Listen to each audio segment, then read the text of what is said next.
थोड़ा समय दीजिए, मैं अभी स्क्रीन शेयर करती हूँ, फिर हम शुरू करते हैं।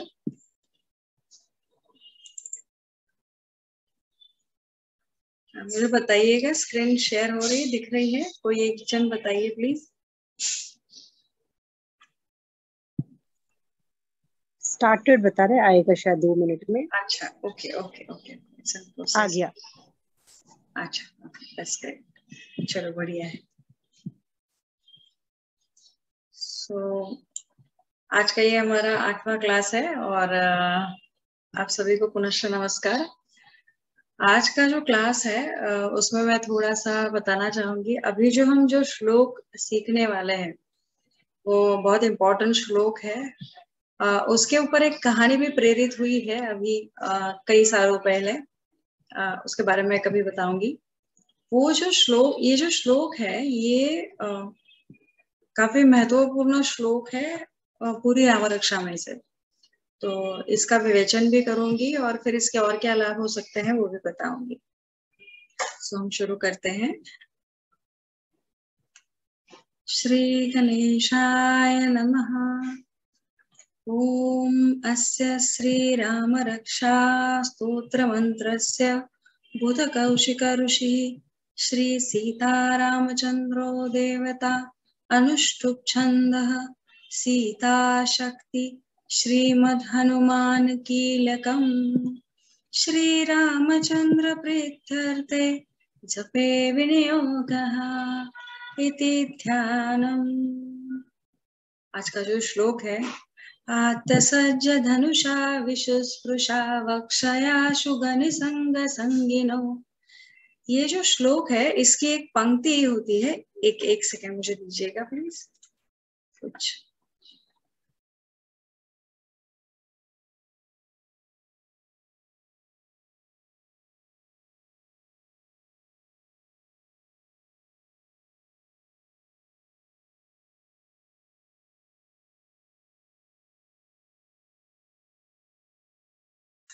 सॉरी, एक काम आ गया था, फिर अपना पता। आत्तसज्ज धनुषा विशुस्पृशा वक्षया शुगनिसंग संगिनो। ये जो पंक्ति है ये पूरी पंक्ति एक शब्द है, एक वर्ड है।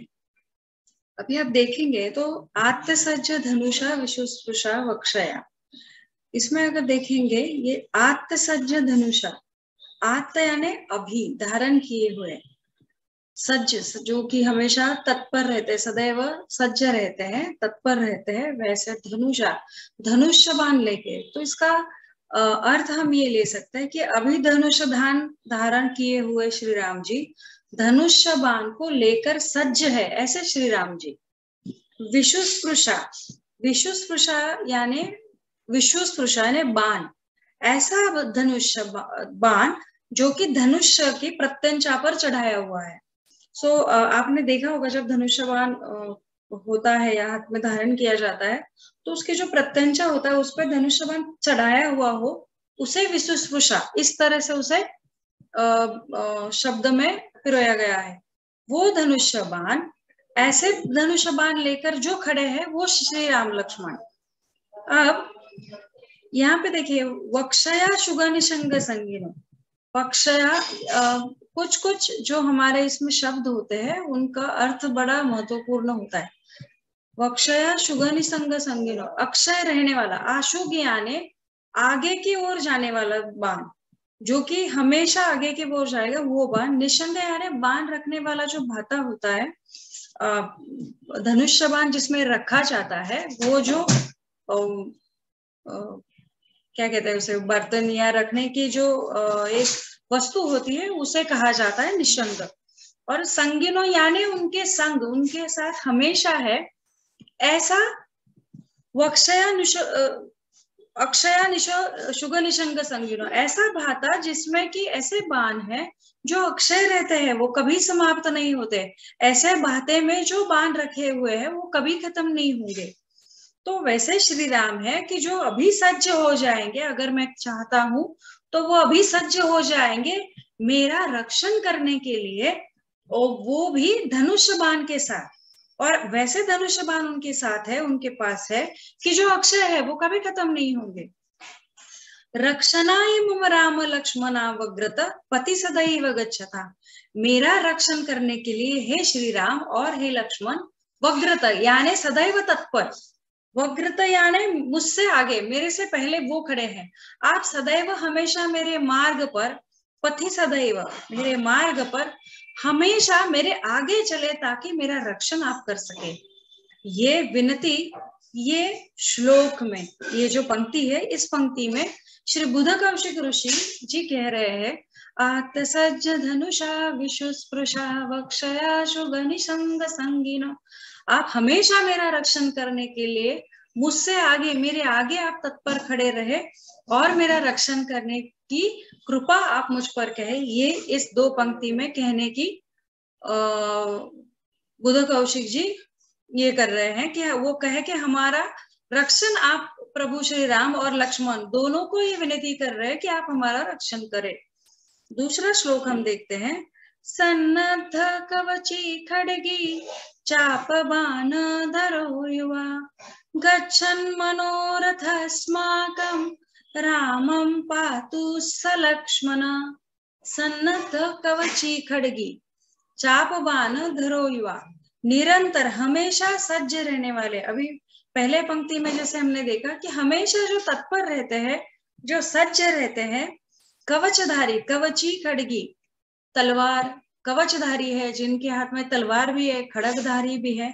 हे तरुण श्री राम, युवा यानी तरुण श्री राम, मेरे मनोरथ पूर्ण करने के लिए आप दोनों गच्छन् मनोरथम स्माकम रामम पातु स लक्ष्मण। हे श्री राम जी, आप मेरा मनोरथ पूर्ण करने के लिए श्री लक्ष्मण जी के साथ आप मेरी मदद करें। ये बुध कौशिक ऋषि इस दो पंक्तियों में हमें कहने की कोशिश कर रहे हैं।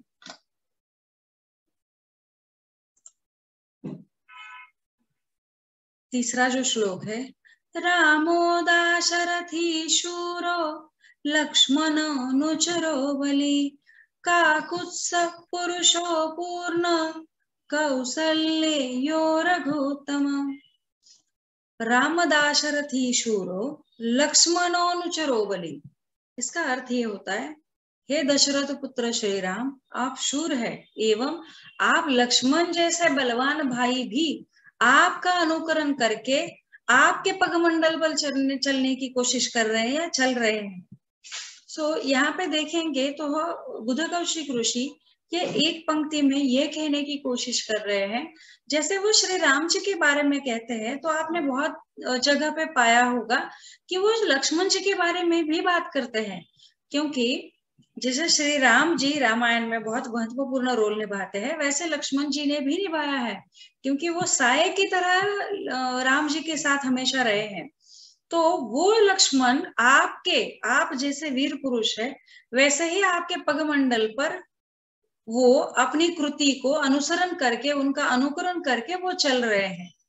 काकुत्स पुरुषो पूर्ण कौसल्यो रघुत्तम, अर्थात श्री राम जी कुल के मूल पुरुष। देखिए श्री राम जी के कुल के जो मूल पुरुष थे वो थे ककुत्स। अब ककुत्स ये जो उनके मूल पुरुष थे, जैसे हम पूछते हैं, देखिए हम जब किसी से नॉर्मली मेरा जब किसी से संभाषण होता है तो ये बात पूछी जाती है कि आपका गोत्र क्या है। तो जो गोत्र होता है कौशिक ये बुध कौशिक जो ऋषि थे, ये जो कौशिक गोत्र है ये राम जी का गोत्र था। उसके जो मूल पुरुष थे जिनसे शुरू हुआ था ये कुल, वो थे कुकुत्स।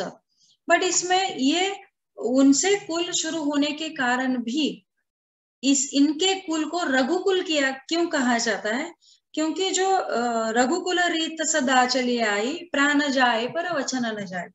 तो इनके कुल के जो रघुवंशी राजा थे उनकी वजह से ये जो कथा है ऐसी कि उन्होंने इस रघुकुल को या काकुत्स कुल को इतने ऊपर तक वो लेके गए थे कि उनके लिए उनकी कही गई एक बात ये सर्वश्रेष्ठ थी। अगर उन्होंने कोई कमिटमेंट की है तो वो उनके लिए बहुत जरूरी थी। उन्होंने अगर कोई वचन दिया है तो वो वचन को सार्थ करने के लिए उन्होंने अपने प्राणों की आहुति देने के लिए भी आगे पीछे नहीं देखा है, और इसीलिए रघुकुल नाम पूरे कुल को दिया गया या वो प्रचलित हुआ। और वो जो पंक्ति है वो इसीलिए प्रचलित हुई कि रघुकुल रीत सदा चली आई, प्राण जाई पर वचन न जाई। तो ऐसे रघुकुल के सर्वश्रेष्ठ पूर्ण पुरुषोत्तम है जो कौशल्य के सर्वोत्तम पुत्र है। काकुत्स पुरुषो पूर्ण कौशल्य यो रघुत्तम। रघुकुल के उत्तम जो सर्वोत्तम पुत्र है वो कौशल्य के पुत्र है। सो ऐसे कौशल्य के पुत्र को श्री राम जी को हम विनती करते हैं कि हे दशरथ पुत्र श्री राम, आप शूर है, आपका अनुकरण तो श्री लक्ष्मण भी कर रहे हैं, और आपके सर्वश्रेष्ठ ऐसे रघुकुल में आपका जन्म हुआ है, और उस कुल में भी आप सर्वश्रेष्ठ पूर्ण पुरुष है। तो हे पूर्ण पुरुष, आप जैसे आपने रघुकुल की जैसे आपने रघुकुल की रक्षा की, वैसे ही आप मेरी भी रक्षा करें। ये विनती श्री बुध कौशिक ऋषि इस पंक्ति में कहने की कोशिश कर रहे हैं, और इस पंक्ति को इस तरह से उन्होंने पिरोया गया है। सो आज के लिए 3 श्लोक का जो विवेचन मैंने किया, इतना ही। अभी हम हमारी जो राम रक्षा का जो पाठ है वो हम लेंगे। तो मैं आप सबसे विनती करूंगी कि आप आपका माइक म्यूट कीजिएगा, ताकि अनम्यूट कीजिएगा, ताकि हम अभी पाठ कर सके।